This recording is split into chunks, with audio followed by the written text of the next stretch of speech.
नमस्कार दोस्तों, स्वागत है आपके अपने YouTube चैनल पर। आज हम विटामिन से संबंधित कुछ क्वेश्चनों को विस्तार पूर्वक देखते हैं। पहला क्वेश्चन क्या है? विटामिन के अध्ययन को क्या कहा जाता है? विटामिन के अध्ययन को क्या कहा जाता है? तो ऑप्शन ए है vitaminology, option B astronomy, option C ethology और ऑप्शन डी ओडोंटोलॉजी। तो इसका जो सही आंसर होगा वो होगा विटामिनोलॉजी। क्या होगा? विटामिनोलॉजी। विटामिन के अध्ययन को क्या कहते हैं? विटामिनोलॉजी। विटामिन के अध्ययन को क्या कहते हैं? विटामिनोलॉजी। नेक्स्ट क्वेश्चन, विटामिन को किन दो प्रकारों में वर्गीकृत किया गया है? विटामिन को किन दो प्रकार में वर्गीकृत किया गया है? ऑप्शन ए है पानी में घुलनशील विटामिन, ऑप्शन बी वसा में घुलनशील विटामिन, ऑप्शन सी उपयुक्त दोनों और ऑप्शन डी है इनमें से कोई नहीं। तो विटामिन को दो भागों में वर्गीकृत किया गया है। एक तो वो है जो पानी में घुलनशील विटामिन होते हैं, दूसरा होता है वसा में घुलनशील विटामिन। जो पानी में घुलनशील विटामिन है वो कौन कौन से होते हैं? विटामिन बी व विटामिन सी। विटामिन बी व सी किस में घुलनशील हैं? पानी में घुलनशील हैं। बाकी जो शेष बचे विटामिन वो किस में घुलनशील हैं?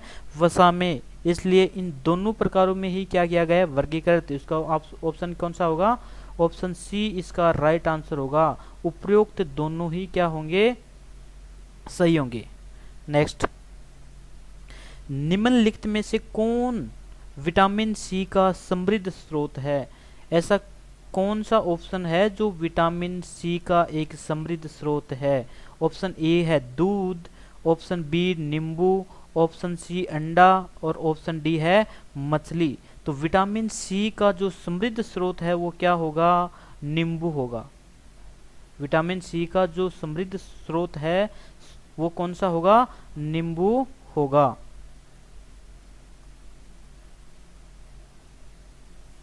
इसे जो विटामिन सी है इसको एस्कोर्बिक अम्ल के रूप में जाना जाता है। किस रूप में जाना जाता है? एस्कोर्बिक अम्ल के रूप में जाना जाता है। और नींबू के अंदर जो विटामिन सी है उसकी मात्रा लगभग 31 ग्राम होती है। नींबू के अंदर जो विटामिन सी की मात्रा है वो लगभग 31 ग्राम होती है। और विटामिन सी खट्टे फलों में जैसे नारंगी हो गया, नींबू, कीवी फ्रूट, अमरूद, ब्रोकोली, स्ट्रॉबेरी आदि में पाया जाता है।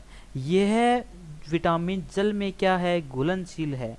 यह विटामिन जल में घुलनशील है जिसका रासायनिक सूत्र C6H8O6 होगा।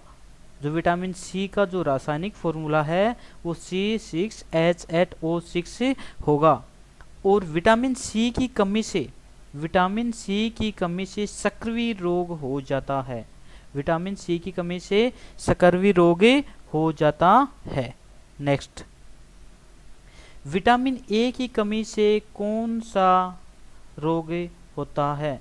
ऑप्शन ए है बेराबेरी, ऑप्शन बेरीबेरी, ऑप्शन बी है स्कर्वी, ऑप्शन सी है रतौंधी और ऑप्शन डी है रिकेट्स या सूखा रोग बोल सकते हैं। तो विटामिन ए की कमी से रतौंधी हो जाता है। क्या हो जाता है? रतौंधी हो जाता है। विटामिन ए है वो स्वस्थ दांतों, कंकाल और कोमल ऊतकों, श्लेष्मा झिल्ली और त्वचा को बनाने और बनाए रखने में सहायता करता है। विटामिन ए है वो किसके लिए? एक तो स्वस्थ दांतों के लिए, एक कंकाल के लिए और एक कोमल ऊतकों के लिए, श्लेष्मा झिल्ली और त्वचा को बनाने और उसको बनाए रखने में क्या है? सहायता करता है। इसे रेटिनोल भी कहते हैं। क्या कहते हैं? इसे रेटिनोल भी कहा जाता है क्योंकि यह आंख के रेटिना में वर्णक उत्पन्न करता है। किसके लिए? किसमें? यह आंख के रेटिना में वर्णक उत्पन्न करता है।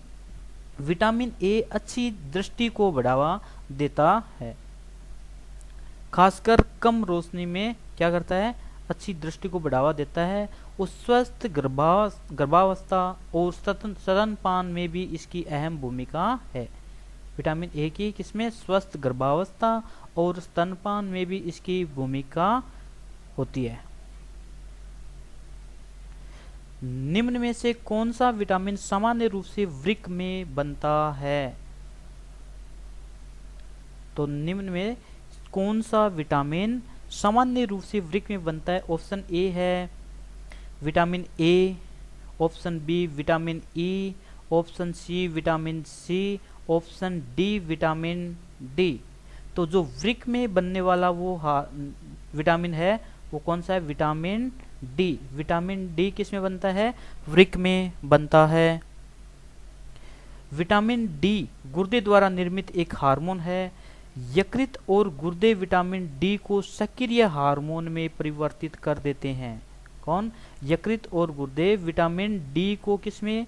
सक्रिय हार्मोन में परिवर्तित कर देते हैं, जिसे क्या कहते हैं? कैल्सिट्रियोल कहा जाता है। ये मुख्य रूप से रक्त में कैल्शियम की मात्रा को नियंत्रित करने में सहायता करता है और यह मजबूत हड्डियों के विकास के लिए भी महत्वपूर्ण है। क्या? यह हड्डियों को मजबूत करने और उसके विकास में भी क्या है? महत्वपूर्ण है। नेक्स्ट, किस विटामिन की कमी के कारण भोजन में कैल्शियम के अवशोषण की दर कम हो जाती है? भोजन में कैल्शियम के अवशोषण की दर कम हो जाती है। ऑप्शन ए है विटामिन डी, ऑप्शन सी है विटामिन सी, ऑप्शन सी है विटामिन बी और ऑप्शन डी है विटामिन के। तो विटामिन डी की वजह से, किसकी वजह से? विटामिन डी की वजह से कैल्शियम के अवशोषण की दर कम हो जाती है। यदि हमारी बॉडी के अंदर विटामिन डी की क्या हो रही है, भोजन के अंदर विटामिन डी की क्या हो रही है? कमी हो रही है। तो भोजन में किसमें कैल्शियम के अवशोषण की दर क्या हो जाएगी? कम हो जाएगी। देखो, विटामिन डी हमारे शरीर की अस्थियों और दांतों के लिए कैल्शियम का उपयोग करने में मदद करता है। कैल्शियम अवशोषण के लिए विटामिन डी की आवश्यकता होती है। कैल्शियम के अवशोषण के लिए किसकी? विटामिन डी की आवश्यकता होती है। सूरज की रोशनी विटामिन डी का सबसे अच्छा स्रोत है। कौन? सूरज की जो रोशनी है वो विटामिन डी का सबसे अच्छा स्रोत है। विटामिन डी का जो रासायनिक नाम है वो है कैल्सिफेरॉल। क्या है रासायनिक नाम किसका? विटामिन डी का, कैल्सिफेरॉल, जिसकी कमी से रिकेटस, अस्थि मृदुता जैसे रोग उत्पन्न हो जाते हैं। किसकी कमी से? विटामिन डी की कमी से रिकेट्स और अस्थि मृदुता जैसे रोग उत्पन्न हो जाते हैं। नेक्स्ट है, खट्टे फलों में कौन सा विटामिन प्रचुर मात्रा में पाया जाता है? खट्टे फलों में कौन सा विटामिन प्रचुर मात्रा में पाया जाता है? ऑप्शन ए है vitamin D, option B vitamin B, option C vitamin C और ऑप्शन डी है विटामिन ए। तो खट्टे फलों में विटामिन सी पाया जाता है। क्या पाया जाता है? Vitamin C. किनमें? खट्टे फलों में। तो इसका जो राइट आंसर होगा वो ऑप्शन सी होगा। और देखो, जो एस्कॉर्बिक अम्ल जो विटामिन सी है, यह है एक घुलनशील विटामिन है और ये खट्टे फलों में, सब्जियों में और अंगमांस में पाया जाता है। नेक्स्ट देखो, निम्नलिखित में से कौन सा विटामिन टोकोफेरोल है? तो कौन सा विटामिन क्या है? टोकोफेरोल है। तो ऑप्शन ए, ऑप्शन बी में विटामिन बी, ऑप्शन सी में विटामिन डी और ऑप्शन डी में विटामिन ई। तो विटामिन ई क्या है? टोकोफेरोल है। तो यानी इसका जो राइट आंसर क्या होगा वो ऑप्शन डी होगा। आगे देखो, विटामिन ई को टोकोफेरोल कहते हैं। क्या कहते हैं? टोकोफेरोल कहते हैं, या टोकोफेरोल है। ये वसा में घुलनशील विटामिन है, क्योंकि जो जल में घुलनशील विटामिन है वो कौन कौन से हैं? बी व सी। ये दो ही विटामिन जल में घुलनशील है, बाकी सारे किस में घुलनशील है? वसा में घुलनशील हैं। यह एक बहुत ही प्रभावशाली प्रतिओक्सीकारक है। यह एक बहुत ही प्रभावशाली प्रतिओक्सीकारक है।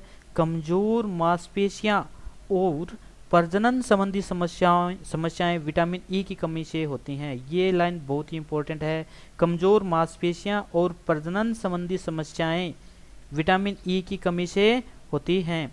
इसकी कमी से बाल को भी नुकसान पहुंचता है। किनको? बालों को भी नुकसान पहुंचता है, और त्वचा संबंधी समस्याएं भी हो सकती हैं। यानी कि विटामिन ई है वो बहुत ही अपनी बॉडी के लिए बहुत ज़्यादा जरूरी है। हमारे शरीर में विटामिन के की कमी के कारण होता है। विटामिन के की कमी के कारण क्या होता है? एक तो रक्त का थक्का देरी से जमना, ऑप्शन ए है। ऑप्शन बी है प्रजनन के साथ हस्तक्षेप। ऑप्शन सी है रात का अंधापन। और ऑप्शन डी है स्कर्वी या शीताद। तो जो विटामिन के की कमी के कारण क्या होता है? हमारे रक्त का थक्का देरी से जमता है। विटामिन के की कमी के कारण रक्त का थक्का देरी से जमता है, इसलिए इसका जो आंसर क्या होगा? ऑप्शन ए इसका क्या होगा? राइट आंसर होगा। और देखें इसके बारे में थोड़ा। हमारे शरीर में विटामिन के की कमी से रक्त का थक्का बनने में देरी होती है। यदि विटामिन के की कमी हो जाए तो बॉडी में क्या हो जाएगा? रक्त का थक्का बनने में क्या लगेगी? देरी हो जाएगी। यह रक्त के थक्के को जमने में मदद करता है और अत्यधिक रक्तस्राव को रोकने में महत्वपूर्ण भूमिका निभाता है। जब हमारी बॉडी पे कहीं पर चोट लग जाती है तो रक्त का क्या जमा जाता है? तो ये एक थक्का बना देता है। कौन? विटामिन के। और यदि विटामिन के की कमी हो जाएगी तो रक्त का क्या नहीं जमेगा? थक्का नहीं जमेगा, जिससे अत्यधिक रक्तस्राव हो सकता है। नेक्स्ट, विटामिन बी12 का रासायनिक नाम क्या है? तो ऑप्शन ए है फोलिक अम्ल। ऑप्शन ए है फोलिक अम्ल। ऑप्शन बी है थायमीन। और ऑप्शन सी है साइनोकोबालमीन। और ऑप्शन डी है एसिटिक अम्ल। तो विटामिन बी12 का जो रासायनिक नाम है वो क्या है? साइनोकोबालमीन। क्या होगा? साइनोकोबालमीन।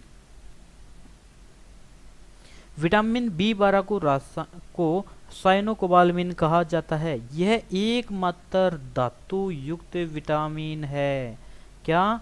इस बात को ध्यान रखो, यह एकमात्र धातु युक्त विटामिन है और इसकी कमी से पर्नीशियस एनीमिया हो जाता है। एक डिजीज हो जाती है, पर्नीशियस एनीमिया नामक डिजीज हो जाती है। किसकी कमी से? विटामिन बी12 की कमी से। बी12 की कमी से क्या हो जाता है? पर्नीशियस एनीमिया हो जाता है।